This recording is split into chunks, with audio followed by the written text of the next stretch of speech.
안녕하세요. 새벽이에요. 오늘도 참 고생 많으셨지요? 이 밤 따뜻한 옛 이야기 들으며 편안히 쉬어가세요. 부산 장터의 쌍둥이 소녀 부산 장터는 조선시대의 가을 햇살 아래 생기가 넘쳤다. 생선 굽는 냄새, 떡 전에는 향기, 상인들의 외침이 공기를 가득 채웠다. 시장 한쪽, 오래된 뽕나무 아래 쌍둥이 소녀 미연과 지연이 얇은 돗자리를 펴고 앉았다. 그들 앞에는 고풍스러운 꽃문양이 새겨진 나무 폐가 놓여 있었다. 미연은 매처럼 날카로운 눈빛을 가졌고 지연은 달빛처럼 부드러운 눈매를 띄었다. 외모는 똑같았으나 기운은 달랐다. 미연은 단호한 목소리로 사람들을 불렀고 지연은 그들의 얼굴을 조용히 살폈다. 두 소녀는 말이 적었으나 그들의 눈은 사람의 마음을 꿰뚫는 듯 깊었다. 그들의 손끝은 폐 위를 가볍게 스쳤고 그 동작만으로도 장터의 공기가 묘하게 변했다. 사람들은 저도 모르게 그들의 돗자리 곁으로 끌려갔다. 장터 사람들은 처음엔 그들을 이상한 눈으로 보았다. 어린 소녀들이 무슨 운명을 안다는 거야. 민초들은 낮은 소리로 수군거렸다. 어떤 이는 그들을 떠돌이 점쟁이라 비웃었다. 저런 애들이 뭘 알겠어? 한 노인이 혀를 찼다. 그러나 호기심에 이끌린 이들이 다가갔다. 미연이 나무패를 내밀며 말했다. 이 패 중 하나를 고르시오. 그것이 당신의 길을 엽니다. 지연이 덧붙였다. 당신의 운명은 눈빛에 새겨져 있습니다.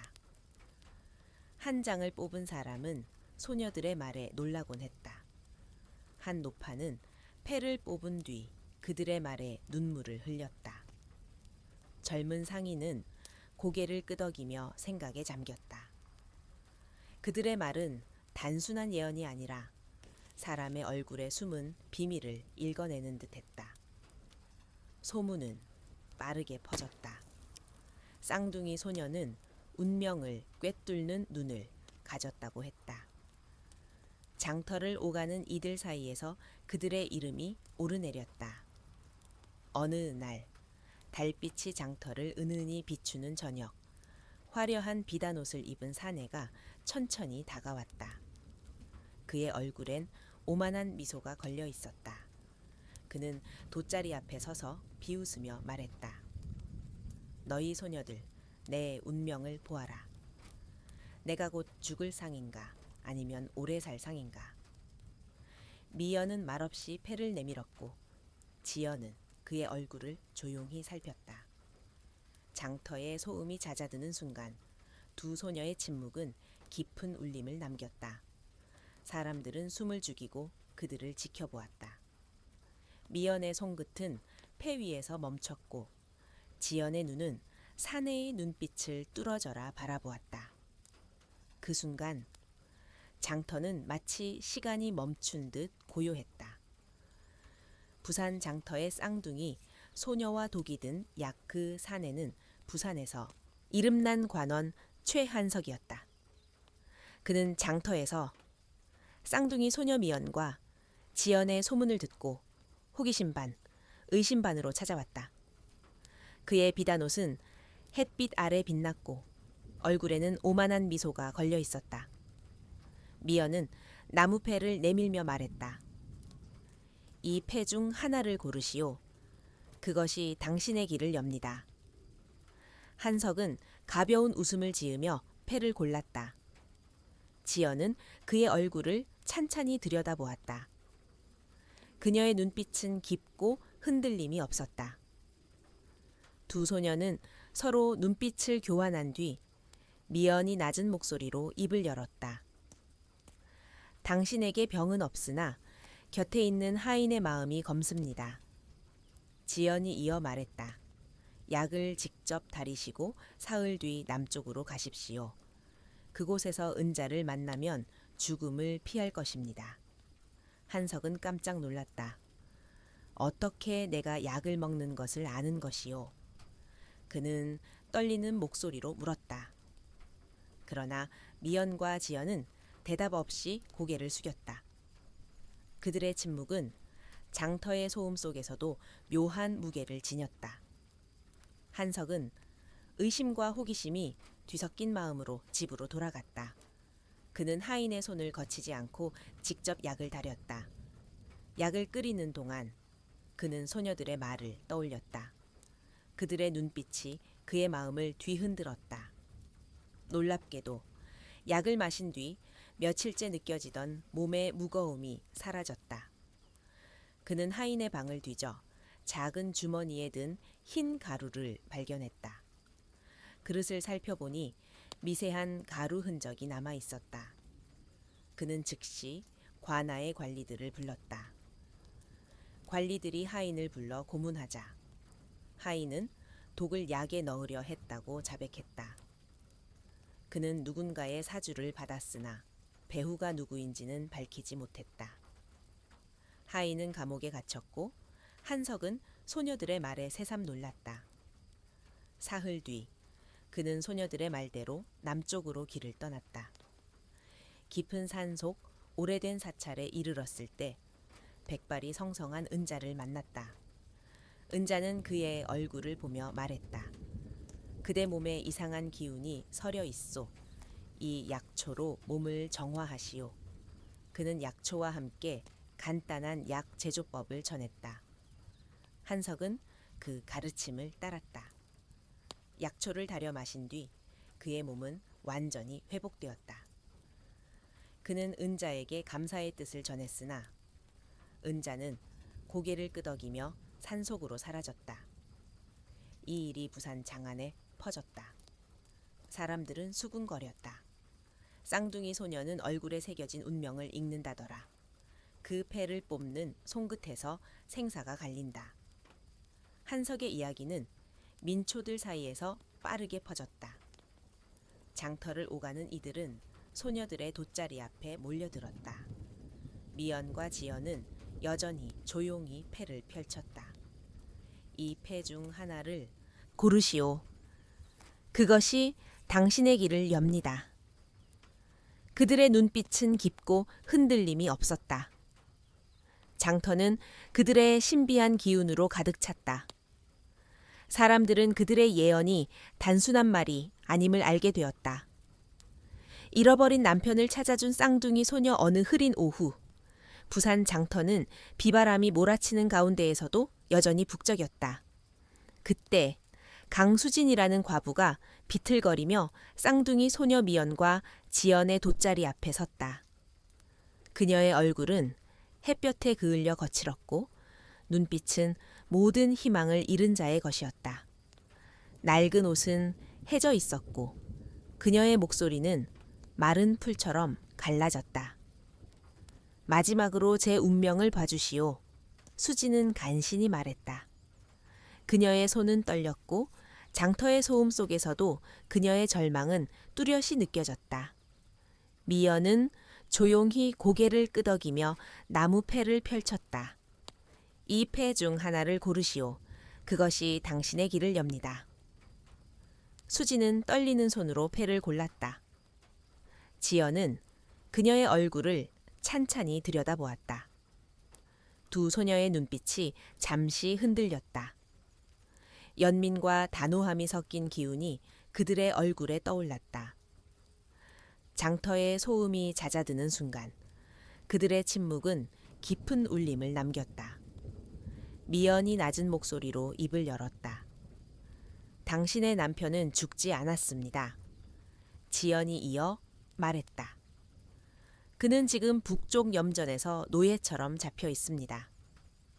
당신을 찾아오다 납치되어 팔려간 것입니다. 장정 셋을 데리고 염전으로 가시오. 남편과 잃어버린 돈을 찾을 것입니다. 수지는 눈물을 글썽이며 놀랐다. 그녀의 남편 태우는 작년 가을장에 간다며 집을 나선 뒤 소식이 끊겼다. 마을 사람들은 모두 그가 죽었다고 믿었다. 수진도 그 말을 받아들이고 마음을 접은 채 살아왔다. 그러나 소녀들의 말은 그녀의 가슴에 희망의 불씨를 지폈다. 그들의 눈빛은 확신으로 가득했고 수지는 마치 오랜 어둠 속에서 한 줄기 빛을 발견한 듯한 기운을 느꼈다. 수지는 친정 마을로 돌아가 3명의 장정을 모았다. 그들은 의심을 피하기 위해 낡은 옷을 걸쳤다. 북쪽 염전으로 가는 길은 멀고 험했다. 염전은 황량한 벌판에 자리 잡고 있었다. 그곳에서 일하는 이들은 고된 노동에 지쳐 있었다. 수지는 머리칼이 엉킨 사내를 발견했다. 그의 얼굴은 쇠약했고 눈에는 고통이 가득했다. 그는 바로 태우였다. 수지는 무릎이 꺾이며 울부짖었다. 여보, 어찌 된 일이에요? 태우는 납치되어 염전 노예로 팔려왔으며 말조차 제대로 할 수 없는 상태였다. 그의 몸은 뼈만 남아 있었고 손은 거칠게 갈라져 있었다. 수진의 눈물은 멈추지 않았다. 수진과 장정들은 태우를 몰래 데리고 빠져나왔다. 그들은 곧장 관아로 달려가 사건을 고발했다. 관아의 관리들은 염전을 수사했고 주인의 불법 노예 매매가 드러났다. 주인은 곤장백대를 맞고 제주도로 유배되었다. 염전은 수진 부부의 소유가 되었고 그들은 잃었던 돈을 되찾았다. 수진과 태우는 돈 걱정 없이 서로를 아끼며 행복한 여생을 보냈다.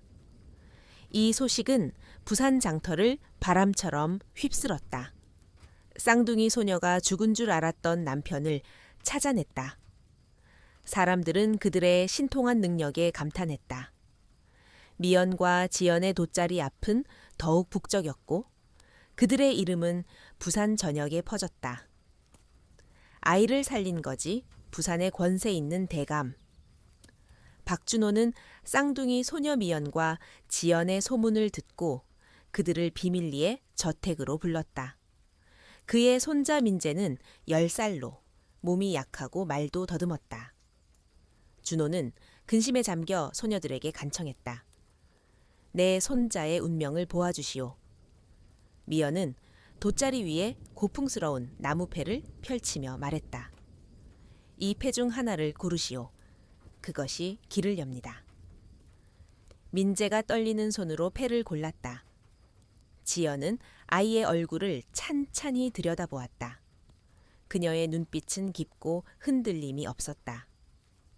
두 소녀는 눈빛을 교환한 뒤 미연이 입을 열었다. 이 아이는 곧 큰 화를 만날 것입니다. 하지만 그 화는 피할 수 있습니다. 지연이 이어 말했다. 잔치날 집 앞에 거지가 올 것입니다. 며느리와 종들이 그를 내치려 하겠지만 절대 쫓지 마시오. 따뜻한 음식과 자리를 내주시오. 그 거지가 아이를 살릴 것입니다. 준호는 놀란 얼굴로 고개를 끄덕였다. 그는 소녀들의 말에 반신반의했지만 그들의 소문이 떠올랐다. 그는 지시를 따르기로 했다. 며칠 뒤 저택에서 성대한 잔치가 열렸다. 상에는 징휘한 음식이 가득했고 손님들로 북적였다. 웃음소리와 잔치의 기운이 저택을 채웠다. 그때 초라한 옷을 입은 거지가 대문 앞을 어슬렁거리며 들어섰다. 그의 옷은 해져 있었고 얼굴은 먼지로 덮여 있었다. 며느리가 소리쳤다. 이런 자가 여긴 왜 왔소? 쫓아내라. 그러나 준호는 단호히 손을 들어 막았다. 그를 대접하라. 따뜻한 밥과 자리를 내어드려라. 사람들은 웅성거렸지만 그의 명에 따라 거지는 잔치 안쪽으로 들여졌다. 그는 조용히 자리에 앉아 밥을 먹었다. 갑자기 민재가 숨을 몰아쉬며 얼굴이 붉어졌다. 아이는 숨이 막혀 울지도 못했다. 어른들은 당황하며 어쩔 줄 몰랐다. 그 순간 거지가 자리에서 일어나 낡은 옷 속에서 약초 한 뿌리를 꺼냈다. 그는 약초를 민재의 입에 넣었다. 잠시 뒤 아이의 호흡이 돌아왔다. 그의 얼굴빛이 서서히 가라앉았다. 놀랍게도 말을 더듬던 민재가 또박또박 말하기 시작했다. 그의 병이 사라진 것이다. 준호는 떨리는 목소리로 거지에게 물었다. 그대는 누구요? 거지는 고개를 숙이며 말했다. 저는 산골에서 약초를 캐는 자일 뿐입니다. 아이의 얼굴에 병의 기운이 보여 가만히 있을 수 없었습니다. 그는 사례를 거절하고 조용히 떠났다. 이 일은 부산 전역에 퍼졌다. 사람들은 쌍둥이 소녀의 예언이 또 한 번 적중했다고 감탄했다. 그들의 돗자리 앞은 더욱 북적였다. 민초들은 그들을 하늘의 눈을 가진 자라 불렀다. 궁궐의 음모를 꿰뚫은 쌍둥이, 소녀 쌍둥이 소녀미연과 지연의 소문은 부산 궁궐까지 퍼졌다. 임금이 원인을 알 수 없는 병으로 열흘째 누워 음식을 받지 못하고 있었다. 내로라 하는 의원들이 모두 궁에 들어갔으나 병의 원인을 찾지 못했다. 맥은 어긋나지 않았고 열도 없었으나 임금은 날마다 깊은 혼수 속으로 빠져들었다. 대신들은 논의 끝에 미연과 지연을 궁으로 불러들였다. 일부 신하들은 반대했다. 천한 소녀들이 어찌 임금의 병을 본단 말이오. 그러나 한 신하가 말했다. 그들이 임금을 살릴 수 있다면 그 눈은 이미 신의 것입니다. 결국 소녀들은 은밀히 궁으로 들어갔다. 그들은 궁궐의 위험 속에서도 흔들림 없이 돗자리를 펴고 앉았다. 병풍 뒤에서 임금을 바라본 미연은 고풍스러운 나무패를 펼쳤다. 지연은 그의 얼굴을 찬찬히 살폈다. 두 소녀는 맥을 짚지 않고 눈을 감은 채 말했다. 이건 병이 아닙니다. 살기입니다. 누군가 임금 곁에서 해를 끼치려 하고 있습니다. 신하들은 놀라 소리를 내지 못했다. 미연이 이어 말했다. 임금의 얼굴에 핏줄이 잠기고 숨길이 막힌 것은 곁에 숨은 자객 때문입니다. 임금이 쓰러진 날부터 궁 안에 살기를 품은 자가 들어왔습니다. 지연이 덧붙였다. 그 자는 지금도 살아 있습니다. 그들의 목소리는 단호했고 궁궐의 공기는 무겁게 가라앉았다. 수색령이 내려졌다. 관리들은 궁궐 구석구석을 뒤졌다. 하루가 지나도록 아무것도 나오지 않았다. 신하들이 소녀들의 말을 의심하려는 순간 궁궐 깊은 창고에서 몰래 숨어든 자객이 발각되었다. 그는 외국 사신 행렬에 섞여 들어와 임금의 약과 음식에 독침을 준비하고 있었다. 다행히 아직 실행하지 못한 상태였다. 자객이 붙잡히자 임금의 얼굴빛이 서서히 돌아왔다. 임금은 눈을 뜨며 말했다. 꿈결의 붉은 기운이 목을 조르더니 두 소녀가 나타나 그것을 걷어냈다. 그대들이 나라를 살렸다. 신하들은 소녀들의 예언에 감탄했다. 임금은 미연과 지연에게 궁에 머물 것을 청했다. 그러나 그들은 단둘이 말할 기회를 청했다.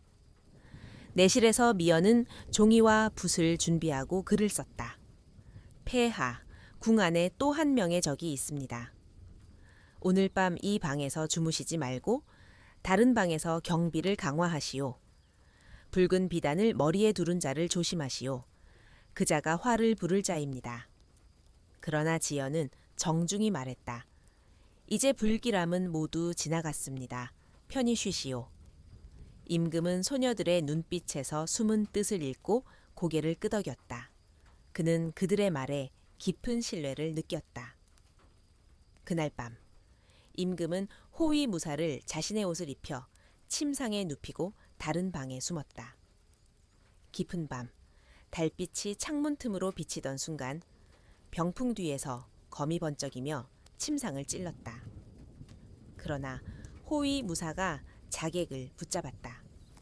자객은 매질 끝에 실토했다. 음모의 배후는 임금이 총애하던 후궁이었다. 그녀는 붉은 비단 머리 장식을 즐겼으며 아들이 세자가 되지 못하자 반역을 꾸몄다.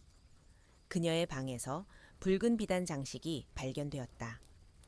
후궁과 연루된 자들은 모두 참수되었고 궁궐은 평화를 되찾았다. 임금은 소녀들의 지혜에 깊이 감복했다. 그들의 예언은 단순한 말이 아니라 운명을 꿰뚫는 힘이었다. 쌍둥이 소녀의 유산 모든 일을 마무리한 미연과 지연은 궁궐의 보상과 직책을 정중히 거절했다. 그들은 부산 장터로 돌아왔다. 그들의 돗자리는 여전히 뽕나무 아래 펼쳐져 있었고 사람들은 그들의 예언을 듣기 위해 줄을 섰다. 그러나 어느 날 두 소녀는 갑자기 자취를 감췄다. 돗자리 위에는 한 줄의 글귀만 남아 있었다. 우리는 하늘의 눈을 빌려 운명을 보았을 뿐입니다. 그 글귀는 장터 사람들의 마음에 깊은 여운을 남겼다. 민초들은 그들을 부산의 쌍둥이 예언자라 부르며 그들의 이야기를 전했다. 그들은 관원 최한석의 목숨을 구하고 과부 강수진의 남편을 찾아주었으며 대감의 손자 민재를 살렸고 임금의 생명을 지켰다. 이 이야기들은 부산 전역에 퍼져 사람들의 입에 오르내렸다. 달빛이 장터를 비추는 밤이면 사람들은 쌍둥이 소녀의 그림자가 뽕나무 아래 서 있다고 믿었다. 그들은 조용히 패를 펼치며 사람들의 얼굴을 읽는 듯했다. 이 패 중 하나를 고르시오. 그것이 당신의 길을 엽니다. 라는 그들의 목소리가 바람 속에 메아리쳤다. 미연과 지연의 예언은 단순한 말이 아니었다. 그들은 사람의 얼굴에 깃든 운명의 실마리를 꿰뚫었다. 그들의 눈은 하늘이 내린 선물이었다. 장터를 오가는 이들은 그들의 이야기를 전하며 감탄했다. 세월이 흘렀다. 그러나 쌍둥이 소녀의 이야기는 부산의 민초들 사이에서 전설로 남았다. 그들의 지혜와 신비한 눈빛은 후세에 전해졌다. 사람들은 그들을 하늘이 내린 예언자라 불렀다. 부산 장터에서는 오늘날까지도 달빛 아래 그들의 이야기가 속삭여진다. 미연과 지연의 예언은 운명의 무게와 진실을 되새기게 했다. 그들의 이름은 부산의 역사 속에 깊이 새겨졌다.